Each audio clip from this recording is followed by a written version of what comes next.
हाय दोस्तों, कैसे हैं आप सब। मैं रोहित तिवारी आप सभी का श्री वेद के एकेडमी में स्वागत करता हूं।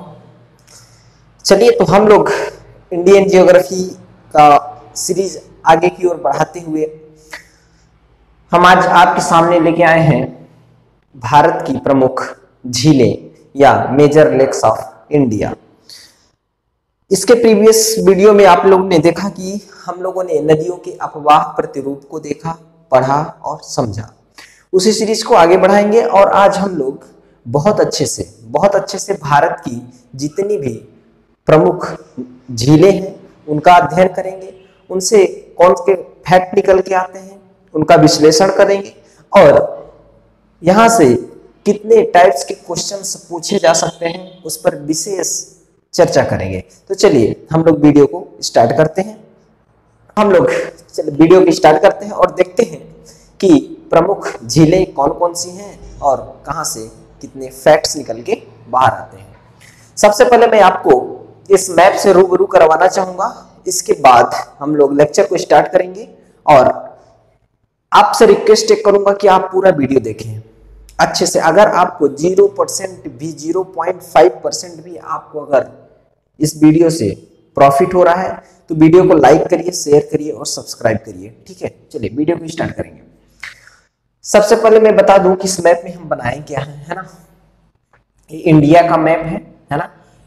स्टेट के नाम से लिखे गए हैं ब्लू कलर से और जिसमें रेड कलर का जो सर्कल लगा हुआ है वो इंडिया के स्टेट के नाम से है, राज्यों के नाम है और जिस राज्य में ये झीलें स्थित हैं, है ना। सबसे ऊपरी में देखेंगे जम्मू कश्मीर। जम्मू कश्मीर में प्रमुख रूप से ये इतनी झीलें पाई जाती हैं: बूलर झील, डल, डांसन, अनंतनाग, वेरीनाग, शेषनाग, कौशलनाग, नागिन, पोंगछो, सिमोरिरी, गंगाबल और मानसबल। इतनी जो झीलें हैं प्रमुख रूप से कहाँ पाई जाती हैं? जम्मू कश्मीर राज्य में। एक और बात, जिसमें नाग शब्द, जो लास्ट का नाग शब्द अगर आता है जिसमें, तो ज्यादातर नाग और बल जिस झील के लास्ट में आता है वो झीलें कहाँ होंगी? जम्मू कश्मीर राज्य में। हालांकि मेरे को शॉर्ट टिक्स नहीं बताना चाहिए, लेकिन याद करने के लिए आपके दिमाग में फिट होना चाहिए, आपके दिमाग में रहना चाहिए, याद रहना चाहिए, इसके लिए मैं थोड़ा सा बता दे रहा हूं कि अगर नाग और बल लास्ट में आता है जिस झील में, वो अधिकांश जम्मू कश्मीर राज्य में होंगी। ठीक है, फिर इसके बाद आते हैं हिमाचल प्रदेश। उसके बगल का राज्य एक हिमाचल प्रदेश है। हिमाचल प्रदेश में प्रमुख रूप से भृगु, मक्षियाल, रेणुका, सूरजताल और चंद्रताल ये प्रमुख रूप से झील है। इसके बाद एक सुखना झील है जो कि चंडीगढ़ में है। फिर उत्तराखंड की बात बोलेंगे: नैनीताल, डोडीताल, भीमताल, सातताल, नौकुचिया ताल, देवताल, खुरपा ताल, राकस ताल और माला ताल। मतलब ताल ताल ताल लास्ट में आ रहा है तो आपको इसमें भी गेस करना है और जितनी ताल, जिस नदी झील के लास्ट में ताल जुड़ा हुआ है, ताल से रिलेटेड जितनी झीलें हैं वो अधिकांश कहाँ रहेंगी? उत्तराखंड में, केवल सूरजताल और चंद्रताल को छोड़कर, क्योंकि सूरजताल और चंद्रताल कहाँ है? हिमाचल प्रदेश में है। ठीक है, तो जितनी ताल वाली झीलें हैं वो हमेशा कहाँ रहेंगी? उत्तराखंड में, सूरजताल और चंद्रताल को छोड़कर। ठीक है, अब इसके बाद आते हैं राजस्थान राज्य में। राजस्थान में प्रमुख रूप से ये झीलें हैं, ये झीलों के नाम हैं। इनके विश्लेषण और विशेषताओं के बारे में हम लोग बाद में डिस्कस करेंगे। केवल अभी आप नाम देख लो, है ना। और नाम याद करना बहुत बहुत इंपॉर्टेंट है, क्योंकि इनका नाम दे देगा और पूछ देगा कि ये कौन सी राज्य में स्थित झीलें हैं। तो इससे रिलेटेड जो क्वेश्चंस बनेंगे यहाँ से भी बनते हैं और बहुत ही इंपॉर्टेंट है। किसी भी टाइप का एग्जाम अगर आप दे रहे हैं तो अगर झील से क्वेश्चन निकल के आता है तो यहाँ से जरूर एक न एक क्वेश्चन आपको मिलेगा ही देखने को, कि झीलों के नाम दे देगा और पूछ देगा कि ये कौन से राज्य में स्थित है। इसलिए अपने को नाम याद रखना बहुत जरूरी है। ठीक है, इसके बाद महाराष्ट्र राज्य में आते हैं तो इसमें दो झीलें हैं, एक लोनार है और पुवई। लोनार और पुवई दो झीलें हैं जो कि महाराष्ट्र में है ना। कर्नाटक में आते हैं तो बेलांदूर झील कर्नाटक राज्य में स्थित है। और केरला में दो झीलें हैं, अष्टामुदी और बेम्बानाड। इसको प्रमुख रूप से कयाल भी कहा जाता है, यहां लिख लीजिए कयाल।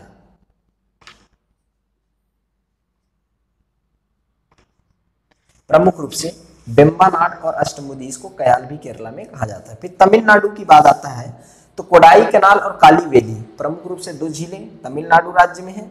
कोलेरू और पुलिकट झील आंध्रा में है और हुसैन सागर और नागार्जुन सागर तेलंगाना में है। पहले हुसैन सागर और नागार्जुन सागर जो झील थी वो भी कहाँ पे आती थी, किसमें राज्य में, आंध्र प्रदेश में आती थी, क्योंकि तब तेलंगाना आंध्र प्रदेश से अलग नहीं हुआ था। अब तेलंगाना एक राज्य बन गया है, उस राज्य में हुसैन सागर और नागार्जुन सागर प्रमुख झीलें हैं। ठीक है, इसके बाद उड़ीसा की बात करें तो उड़ीसा में एकमात्र झील है चिल्का झील, है ना।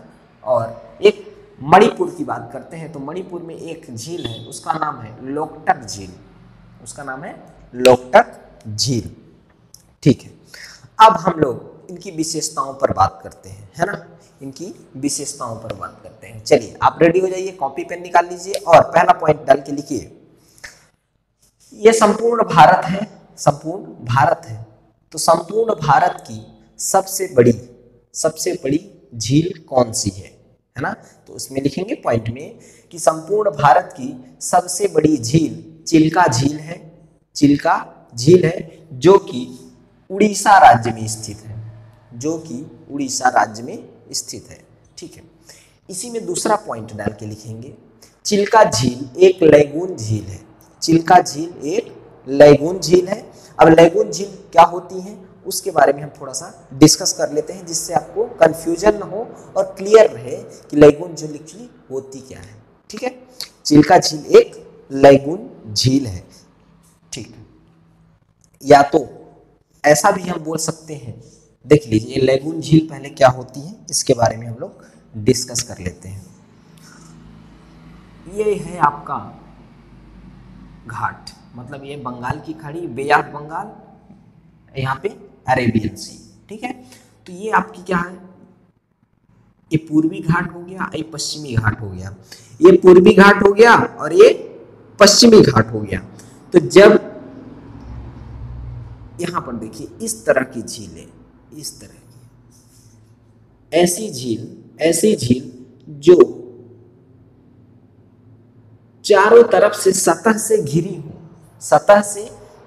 हो और एक सतह, एक किनारा उनका समुद्र से लगा हुआ हो। जैसे ये देखिए एक झील है, ये झील है और ये यहाँ पे है आप बे ऑफ बंगाल, मतलब यहाँ पे बंगाल की खाड़ी।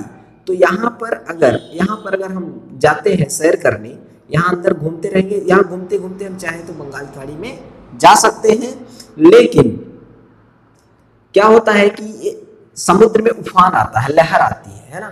तो समुद्र लहर के साथ में बहुत सारे अवसाद, गाद को क्या लाता है, बहा के लाता है, और बहा के लाने से ये जो इसका द्वार है, इसका जो गेट है, ये कभी न कभी बंद हो जाता है, कभी कभी ये बंद हो जाता है। तो खारापन जो लवड़ीपन का जो जल है, तो ये क्या यहाँ तक पहुंच नहीं पाता, जो उसके अंदर जल पहले से जा चुका रहता है वही जल सो करता है। ठीक है ना, फिर एक्स्ट्रा पानी नहीं आ पाता है। इसलिए ये समुद्र के किनारे होने के कारण इसका जो जल है ये समुद्र से लगा हुआ झील होता है, और इसका जो जल है वो हमेशा खारा होता है, नमकीन होता है, लवणीय होता है। इस तरह से हम कह सकते हैं कि चिल्का झील एक खारे पानी की झील है। लैगून झीलों की स्थिति इस प्रकार है। लैगून झीलें कितनी हैं पूरे भारत में, उसकी बात कर लेते हैं। लैगून की बात कर लिया कि लैगून झीलें होती क्या हैं। अब अपने पूरे भारत में लैगून झीलें कितनी हैं उसकी बात कर लेते हैं। ठीक है, चलिए, तो आप हेडिंग डाल के लिखेंगे कि भारत में लैगून झीलें इस प्रकार हैं। तो पहली लैगून झील कौन सी है उसके बारे में बात करते हैं। पहली लैगून झील है उड़ीसा में चिल्का झील। चिल्का झील कहां पे है, उड़ीसा में। दूसरी बात करेंगे, दूसरी अगर बात करते हैं तो ये है वेम्बनाड और अष्टमुदी। वेम्बनाड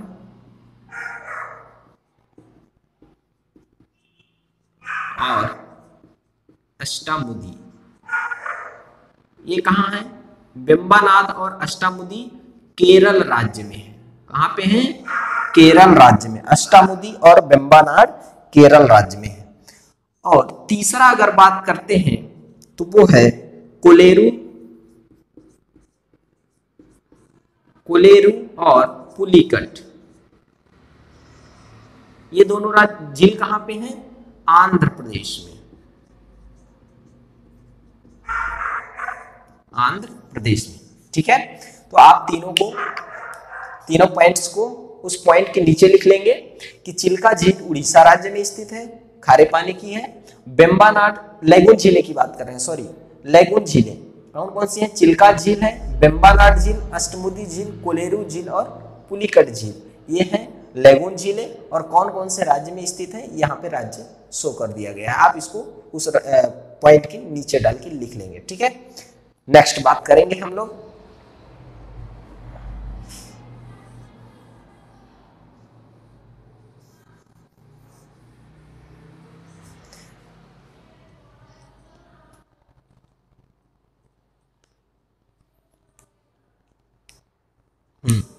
नेक्स्ट पॉइंट डाल के लिखेंगे जो कोलेरू झील है, कोलेरू झील है जो गोदावरी और कृष्णा नदी के डेल्टा के मध्य स्थित है। मतलब यहाँ पे गोदावरी और यहाँ पे कृष्णा नदी है, इन दोनों नदियों के डेल्टा के मस्त, मतलब समुद्र के जब मिलेंगी नदियां तभी डेल्टा बनाएंगी, तो उन डेल्टा के मध्य में स्थित है। ठीक है, नेक्स्ट पॉइंट इसी में डाल के लिखेंगे कि पुलिकट झील आंध्र प्रदेश और तेलंगाना, आंध्र प्रदेश और तमिलनाडु, लिखेंगे पुलिकट झील आंध्र प्रदेश और तमिलनाडु की सीमा पर स्थित है, आंध्र प्रदेश और तमिलनाडु के सीमा पर स्थित है।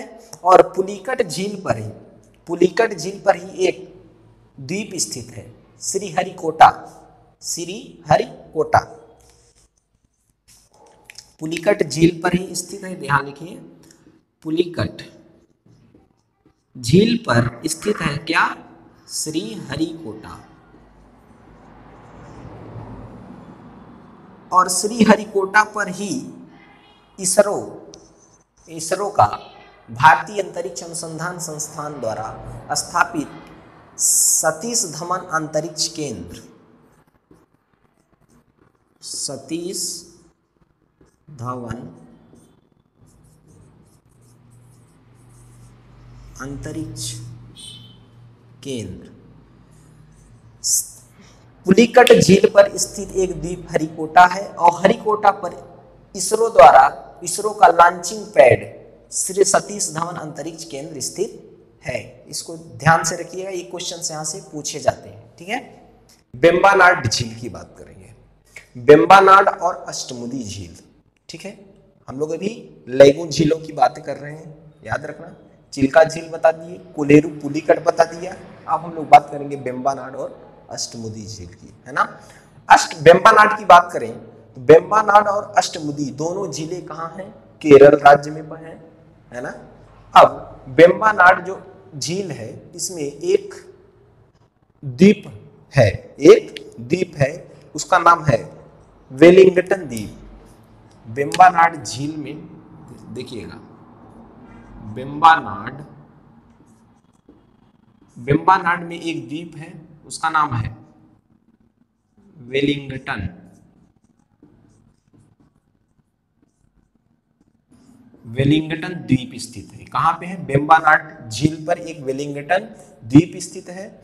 इसी द्वीप के पर नौकायान प्रतियोगिता आप लोगों ने देखा होगा, कभी अपनी टीवी में देखे होंगे कि वहां पर बड़ी बड़ी नाव होती हैं, बड़ी बड़ी नाव एकदम लंबी सी, और उसमें बहुत सारे लोग बैठे रहते हैं और वो खोता लगाते रहते हैं, मतलब खोते रहते हैं कि जिससे कि नाव आगे की ओर बढ़े, है ना। उस तरह की जो प्रतियोगिताएं होती हैं, कंपटीशन होता है, वो कहाँ पे होता है? हमेशा बेम्बानाड झील में होता है। और वहां पे एक द्वीप स्थित है, उसी द्वीप पर स्थित होकर उसको संचालित किया जाता है। ठीक है, क्यों किया जाता है? क्योंकि वहां का जो जल है बिल्कुल शांत रहता है, शांत जल है, इस कारण से वहां पर नौकायान प्रतियोगिता आयोजित की जाती है। ठीक है, चलिए नेक्स्ट पॉइंट डाल के आप लोग लिखेंगे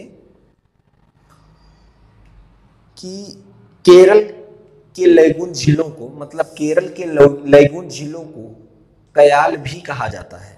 क्या कहा जाता है? कयाल नाम से भी जाना जाता है। ये ऑप्शन दे देगा कि कौन से राज्य में लैगून झीलों को कयाल के नाम से जाना जाता है। और 4 राज्यों के नाम दे देंगे, उसमें से आपको अगर मालूम रहेगा तो आप बिल्कुल सही करके आएंगे। तो कौन सा ऐसा राज्य है? केरल राज्य। केरल एक ऐसा राज्य है जहां पर लैगून झीलों को कयाल कहा जाता है, ठीक है ना। तो इसमें आप लोग लिखेंगे कि केरल में लैगून झीलों को कयाल के नाम से भी जाना जाता है, ठीक है। चलिए नेक्स्ट की बात करते हैं। अभी तक हम लोगों ने खारे पानी की झील और लैगून झीलों की बात की। अब हम लोग मीठे पानी और ताजे पानी की झीलों की बात करेंगे, ठीक है। तो भारत की सबसे बड़ी ताजे और मीठे पानी की झील कौन सी है? वो है वुलर झील, जो कि कहां पे है?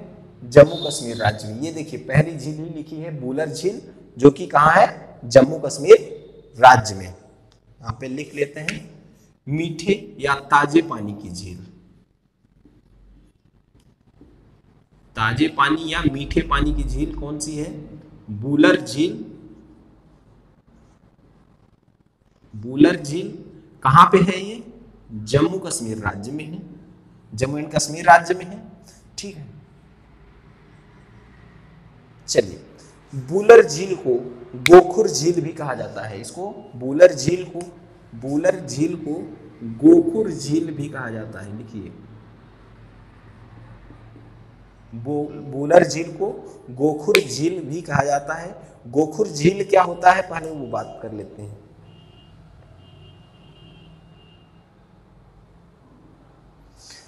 चलिए गोखुर झील क्या होता है सबसे पहले उसको समझ लेते हैं, तो इसके बाद आपको बहुत अच्छे से समझ में आएगा, है ना। देखिए जो वुलर नदी है, वुलर झील है जो, वो झेलम नदी जो है वुलर झील से होकर ही प्रवाहित होती है। वुलर झील कहाँ पे है? जम्मू कश्मीर राज्य में। जम्मू कश्मीर की जो कश्मीर की यहाँ घाटी है, कश्मीरी घाटी है जो, तो वही घाटी से प्रवाहित होते हुए श्रीनगर से होते हुए वो प्रवाहित होती है। कौन सी नदी? झेलम नदी। तो झेलम नदी जब कश्मीर की घाटी में पहुंचती है तो कश्मीर की घाटी का जो मिट्टी है अत्यंत मुलायम होने के कारण ये वहां पर विसर्पण करती है। विसर्पण मतलब सांप के आकार का अपना रास्ता अपनाती है या परिवर्तित करती है, इस टाइप का, ऐसा, ठीक है। तो ये प्रारंभिक स्थिति हो गई नदी के विसर्पण की, ये प्रारंभिक स्थिति हो गई। कुछ दिन बहने के बाद उसकी स्थिति इस टाइप की हो जाएगी और विसर्पण करेगी। फिर कुछ दिन के बाद वो इस टाइप की विसर्पण करेगी, बिल्कुल अजगर सांप के एकदम इस टाइप की विसर्जन करेगी।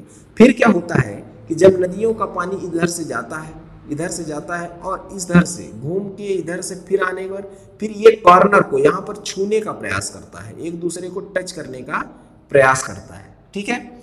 एक टाइम ऐसा आता है कि ये दोनों टच हो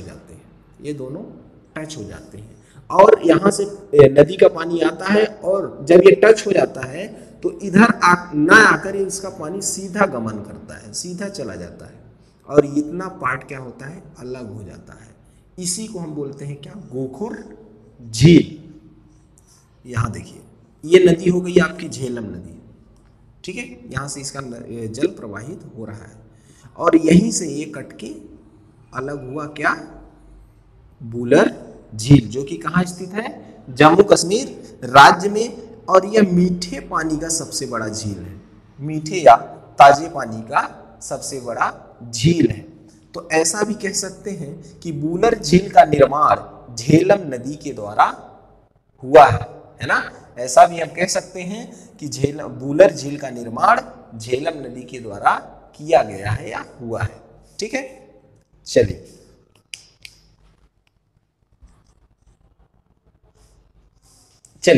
तो हम लोग इस तरह से जम्मू कश्मीर की राज्यों की जो मेन नदियां थी, मेन नदियों में से एक नदी थी वुलर झील, उसको हम लोग पढ़ लिए, है ना। मीठे पानी की सबसे बड़ी झील समझ में आ गया, वुलर झील है, जो कि जम्मू कश्मीर राज्य में स्थित है। और वुलर झील को हम गोखुर झील भी कहते हैं। गोखुर झील समझ में आ गया क्या होती है ना। गोखुर झील भी कहते हैं। यहां से इतने फैक्ट निकल के आ रहे हैं वो हम आपको डिस्कस कर रहे हैं, ठीक है।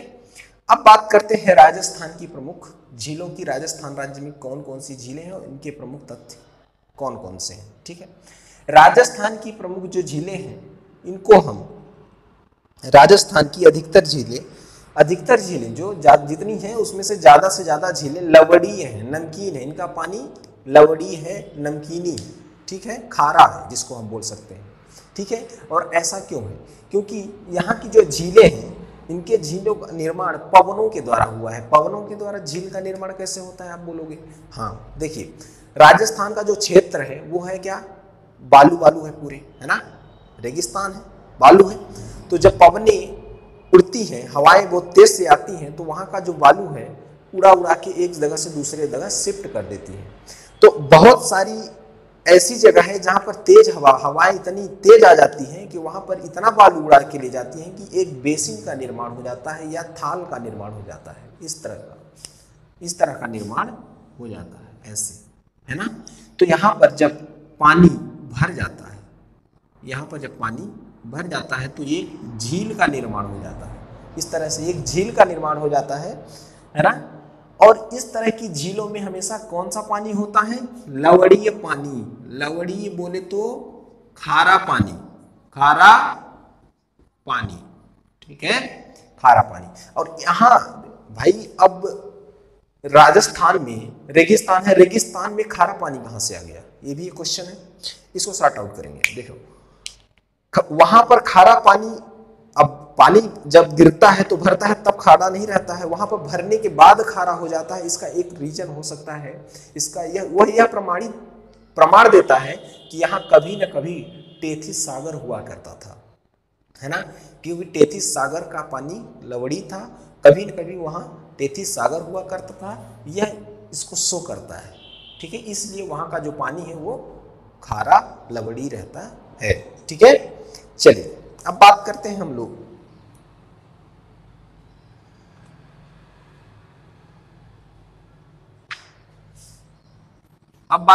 महाराष्ट्र की झीलों का। महाराष्ट्र में दो झील हैं, लोनार और पुवई झील। लोनार और पुवई झील। लोनार एक ज्वालामुखी झील है। और ज्वालामुखी झील क्या होता है? देखिए ध्यान से, ये होता है पहाड़ या पठार, है ना, इसको बोलते हैं पहाड़ या पठार, भूमि का उठा हुआ भाग। अब क्या होता है, जब ज्वालामुखी फूटती है तो यह कहीं ना कहीं ज्वालामुखी का ऐसे स्रोत रहता है और यहाँ से ये पैक रहता है, ऐसे ऐसे। ठीक है, तो क्या होता है कि जब पृथ्वी के अंदर प्रेशर बढ़ता है तो ये प्रेशर जब बढ़ता है तो ये धारा जो है, ये धारा में इतना प्रेशर हो जाता है कि पहाड़ का ऊपरी भाग, इतना भाग तोड़ के निकाल देती है। बिल्कुल आवाज होती है, तेज से आवाज होगी और इतना भाग टूट के बाहर हो जाएगा, टूट के ऐसे बाहर हो जाएगा। और यहाँ से क्या होगा, यहाँ से फिर लावा तेज से प्रेशर से निकलेगा ऐसे। ठीक है, इस तरह से प्रेशर से लावा निकलेगा और पूरे जमीन पर, आसपास की जमीन में फैल जाता है।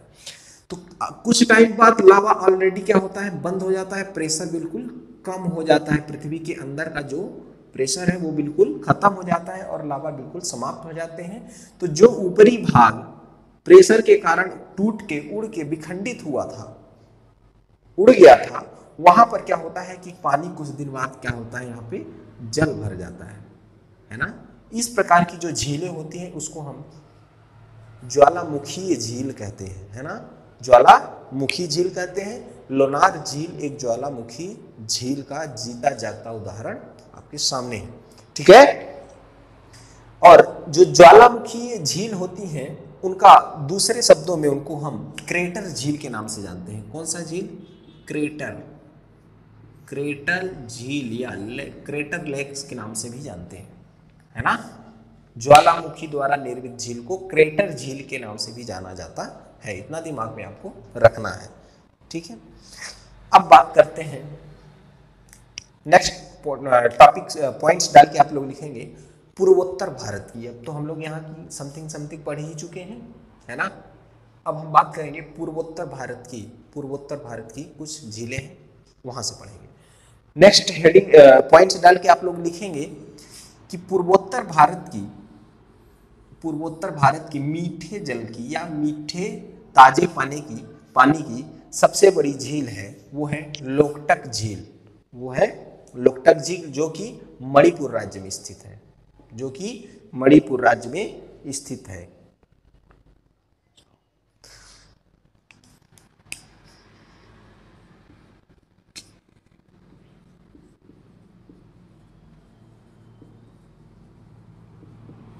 ठीक है,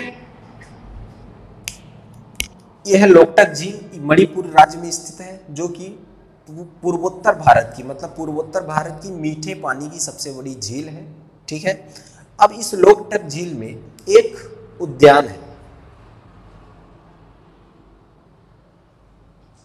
एक राष्ट्रीय पार्क है, उसका नाम है केबुल लाम जाओ, जो कि इस लोकटक झील के बीचों बीच स्थित है। तो इसको हम बोल सकते हैं कि यह एक तैरता हुआ झील है। तो क्वेश्चन यहां से बनेगा कि तैरता हुआ झील भारत की किस राज्य में है, कि किस राज्य में स्थित है? तो ऑप्शन में आप क्या लगाओगे? मणिपुर राज्य में।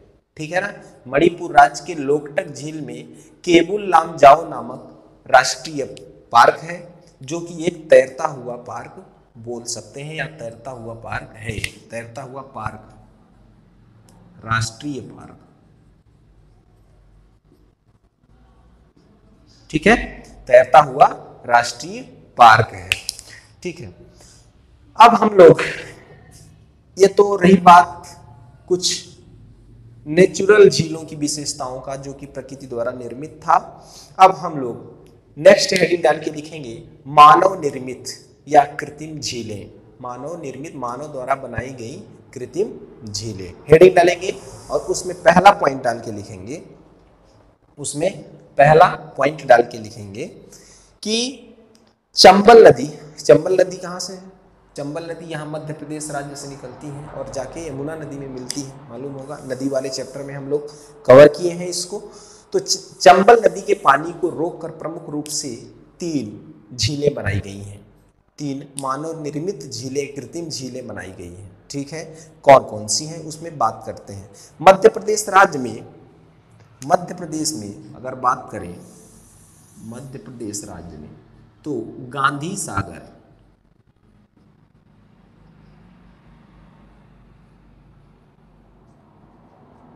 सागर झील मध्य प्रदेश में, चंबल नदी के पानी को रोककर मध्य प्रदेश में गांधी सागर झील का निर्माण हुआ है, और राजस्थान में हुआ है, राजस्थान में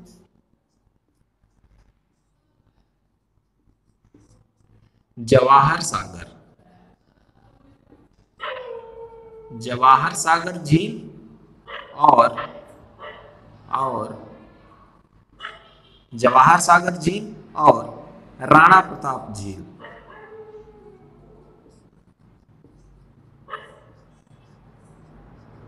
ध्यान से देखिए, चंबल नदी के पानी को रोककर राजस्थान में जवाहर सागर झील और राणा प्रताप झील का निर्माण किया गया है। ठीक है,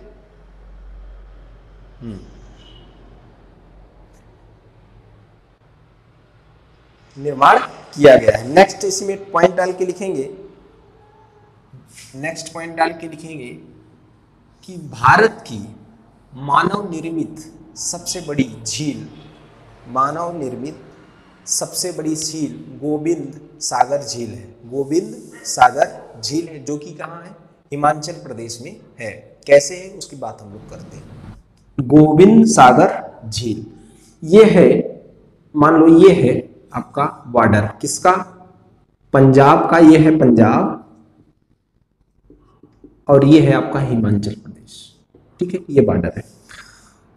यहां से सतलज नदी आके ऐसे बह रही है। ठीक है, सतलज नदी का पानी यहाँ पर एक भाखड़ा डैम बना गया है, भाखड़ा नगर डैम, भाखड़ा। ठीक है, किस राज्य में बनाया गया है? पंजाब में। लेकिन जो यहाँ पर पंजाब में तो डैम अगर यहाँ रोक दिया गया पानी, तो पानी अगर डैम बना दिया गया है, एक लंबी दीवार खड़ी कर दी गई, तो ऑलरेडी वो पानी रुकेगा। तो इसके पीछे वाले भाग में, अब सतलज नदी इस दिशा में बह रही है, तो इसके पीछे वाले भाग में यहाँ पर क्या होगा, पानी जम जाएगा, काफी पानी जम जाएगा। ठीक है, तो जब पानी यहाँ पे जम जाएगा तो देखिए 21 राज्य में जम रहा है, जबकि भाखड़ा बांध कहाँ है, पंजाब राज्य में, लेकिन पानी कहाँ जम रहा है, हिमाचल प्रदेश में। ठीक है, इसी को बोलते हैं गोविंद सागर बांध, गोविंद सागर झील, जो कि कहां पे है, हिमाचल प्रदेश में। याद रखिएगा, यहाँ पे बहुत कंफ्यूजन होता है ना, आपको क्लियर कर दिया हूं कि हिमाचल प्रदेश में कैसे है गोविंद सागर झील। ठीक है, चलिए अब बात करते हैं कि और मानव निर्मित झील कहां पे है भारत में, है ना। तो तेलंगाना राज्य में 2 कृत्रिम झीलें हैं, एक का नाम है निजाम सागर झील और नागार्जुन सागर झील। ये नागार्जुन सागर झील और एक है निजाम सागर झील, जो कि मानव निर्मित झील है, कृत्रिम झील है।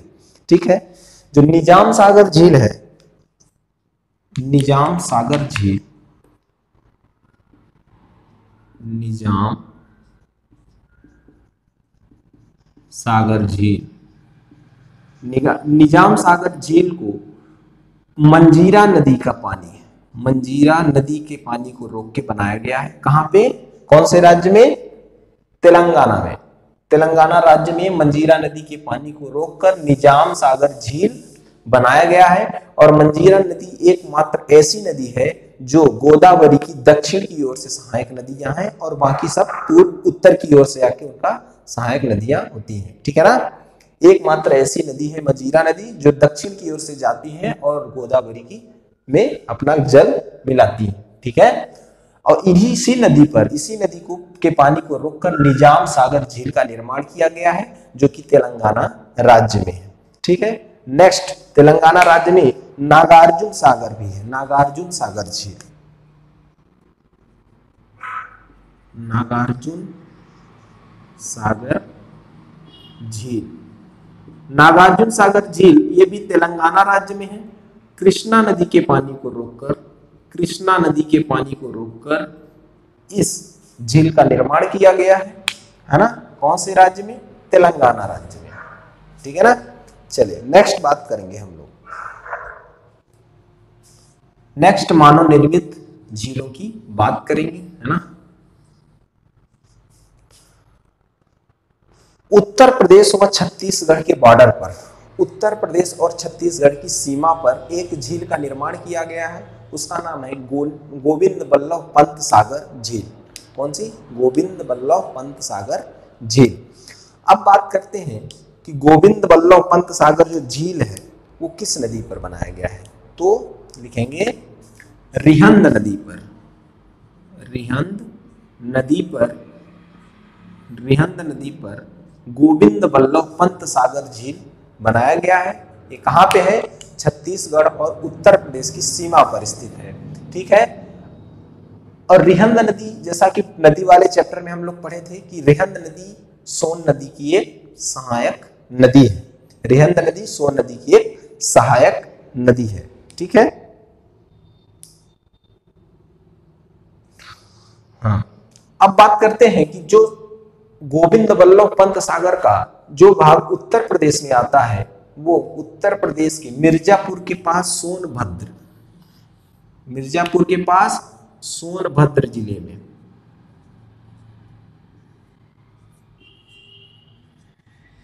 जिले के अंतर्गत आता है। ठीक है भाई, गोविंद बल्लभ पंत सागर जो झील है वो 2 स्टेट के सीमा पर बना है, एक उत्तर प्रदेश और एक छत्तीसगढ़। तो गोविंद बल्लभ पंत सागर झील का जो भाग उत्तर प्रदेश में है वो उत्तर प्रदेश के मिर्जापुर के पास स्थित सोनभद्र जिले के अंतर्गत में है, मतलब आता है, उनकी सीमा में आता है। ठीक है, चलिए नेक्स्ट की अब हम लोग बात करेंगे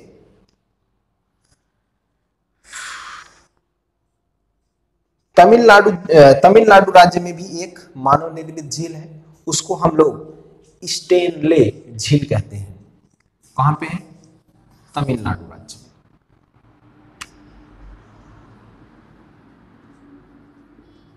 तमिलनाडु राज्य में